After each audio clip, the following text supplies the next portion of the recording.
শুধুমাত্র 1 কাপ চাল আর 1 টেবিল চামচ তেল হলেই আপনি কিন্তু বানিয়ে নিতে পারবেন সকাল সন্ধ্যার দারুণ একটা টিফিন রেসিপি। আর এটা বানানোর জন্য আপনার কিন্তু বাজারে যেতে হবে না, ঘরে থাকা উপকরণ দিয়ে কিন্তু আপনি এটা তৈরি করে নিতে পারবেন। হালকা ফুলকা জালিদার এই টিফিন যেমন পছন্দ করবে বড়রা, তেমনি পছন্দ করবে বাচ্চারাও। তো চলুন রেসিপিটা বানানো শুরু করছি। তার আগে বলছি আপনারা পুরোটা ভিডিও কিন্তু স্কিপ না করে দেখবেন। তো প্রথমে আমি একটা বাটির মধ্যে নিয়ে নিয়েছি 1 কাপ পরিমাণ চাল। তো চালটা আমি এখানে গোবিন্দভোগ চাল নিয়েছি। তো আপনারা চাইলে কিন্তু অন্য কোনো চালও কিন্তু নিতে পারেন। তো চালটাকে আমি প্রথম ভালো করে ধুয়ে নেব, তারপর 1 থেকে 1.5 ঘন্টা সময় ধরে চালটাকে ভিজিয়ে রেখে দেব। এতে করে আমি যে টিফিনটা বানাবো এটা অনেকটাই সফট হবে আর খেতেও কিন্তু নরম তুলতুলে হবে। তো 1 থেকে 1.5 ঘন্টা পর চাল থেকে জলটা আমি ভালো করে ঝরিয়ে নিয়েছি। তো চালটা আমি এখন পেস্ট করব। তো আমি এটা মিক্সিতে করব। তো এর সাথে আমি কয়েকটি উপকরণ অ্যাড করব। তো প্রথমে আমি দিয়ে দিয়েছি টক দই, তারপর দিয়ে দিয়েছি 4টে কাঁচা লঙ্কা আর কয়েক টুকরো আদা, আর সঙ্গে দিয়ে দিয়েছি 1 কাপ পরিমাণ সুজি। তো এখন একটা মিক্সিতে সব উপকরণগুলোকে ভালো করে পেস্ট করে নেব। তো পেস্ট করার সময় কোনো রকম জল আমি ইউজ করিনি, যদি প্রয়োজন হয় পরে আমি একটু জল মিশিয়ে নেব। তো পেস্ট করা হয়ে গেছে, একটা বোলের মধ্যে ব্যাটারটা ঢেলে নেব। তো এই দেখুন ব্যাটারটা কিন্তু এখানে অনেকটাই ঘন হয়েছে। তো আমি তার জন্য এর মধ্যে অল্প কিছু পরিমাণ জল আমি অ্যাড করব। প্রায় আধা কাপ পরিমাণ আমি জল এর সাথে অ্যাড করেছি।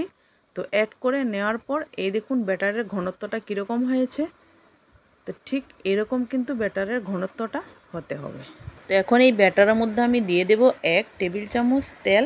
তো তেলটা আমি প্রথমে এখানে গরম করে নিয়েছি, তারপর এতে আমি কালো জিরে ফোড়ন দিয়ে দিয়েছি। তো কয়েক সেকেন্ড অপেক্ষা করব যাতে কালো জিরেগুলো ভালোভাবে ভাজা হয়ে যায়।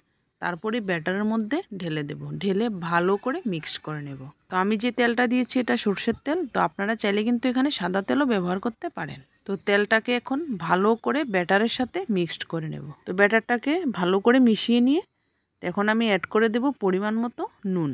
তো বন্ধুরা, তেলের এই তরকাটার কারণে টিফিনের স্বাদ কিন্তু দ্বিগুণ বেড়ে যায় আর খেতে এতটাই সুস্বাদু হয়। তা আপনারা যদি একবার বাড়িতে না বানিয়ে খান তাহলে কিন্তু বুঝতে পারবেন না। তো ব্যাটারটা আমার রেডি হয়ে গেছে। এখন আমি নিয়ে নিয়েছি একটা স্টিলের থালা। তো এর মধ্যে আমি কিছুটা পরিমাণ তেল ভালো করে মেখে নেব। তো যখন আমি ব্যাটারটা থালের মধ্যে ঢালবো, যাতে ব্যাটারটা নিচে দিয়ে না লেগে যায়, তো তার জন্য তেলটা কিন্তু ভালো করে মেখে নিতে হবে। এখন আমি ব্যাটারটা ঢেলে দেব, তারপর হালকা একটু ঝাঁকিয়ে নিব যাতে ব্যাটারটা ঠিকভাবে বসে যায়। তো এখন আমি নিয়ে নেব একটি কড়াই। তো কড়াইয়ের মধ্যে প্রথমে আমি দিয়ে দেব জল। তো আমি এখানে 4 কাপের মতো জল নিয়ে নিয়েছি। তো এখন এই জলের উপর বসিয়ে দেব একটি স্ট্যান্ড। এই স্ট্যান্ডের উপরেই দিয়ে দেব রেডি করে রাখা ব্যাটারের থালা। তারপর উপর থেকে দিয়ে দেব একটি ঢাকনা। তো ঢাকনাটা এরকম নিতে হবে যাতে এর থেকে কোনো প্রকার বাষ্প বেরোতে না পারে। এখন আমি কড়াইটা চুলায় বসিয়ে দেব। তো প্রথমে আমি 5 মিনিট হাই হিটে জাল করে নেব, তারপর লো হিটে 15 মিনিট ধরে এভাবে বসিয়ে রেখে দেব। তো 5 মিনিট হাই হিটে জাল হওয়ার পর আমি উপর থেকে কিছুটা ধনেপাতা ছড়িয়ে দেব, তারপর আবার ঢাকা দিয়ে রেখে দেব। তো 15 মিনিট পর ঢাকনা সরিয়ে দেখব এটা পারফেক্টভাবে হয়েছে কিনা। তো একটা চামচ দিয়ে আমি চেক করে দেখে নিয়েছি। তো চামচের গায়ে কোনো ব্যাটার লাগেনি, তার মানে এটা পারফেক্টভাবে কুক হয়ে গেছে। এখন নামিয়ে নেব। তো নামানোর পর কিছুক্ষণ সময় অপেক্ষা করব ঠান্ডা হওয়ার জন্য। তো ঠান্ডা হয়ে গেলে প্রথমে একটা চামচের সাহায্যে 4-5টা ছাড়িয়ে নেব। তো যেহেতু আমি এই থালের মধ্যে তেল দিয়ে নিয়েছি, তো দেখুন ইজিলি একেবারে উঠে গেছে। তো এখন একটা ছুরির সাহায্যে পিস পিস করে কেটে নেব। তো কাঁচা চাল দিয়ে বানানো এই টিফিন আপনারা কিন্তু যে কোনো সস বা সবজির সাথে খেতে পারেন। তো ভিতরটা হয়েছে একেবারে জালিদার, তো যার কারণে এটা খেতে কিন্তু অনেকটাই সফট হয়। তো দেখলেন তো বন্ধুরা, ঘরে থাকা মাত্র কয়েকটি উপকরণ দিয়েই তৈরি করে নিলাম স্বাস্থ্যকর একটা দারুণ টিফিন রেসিপি। আর খুব কম সময়েই কিন্তু এটা তৈরি করে নেওয়া যায়।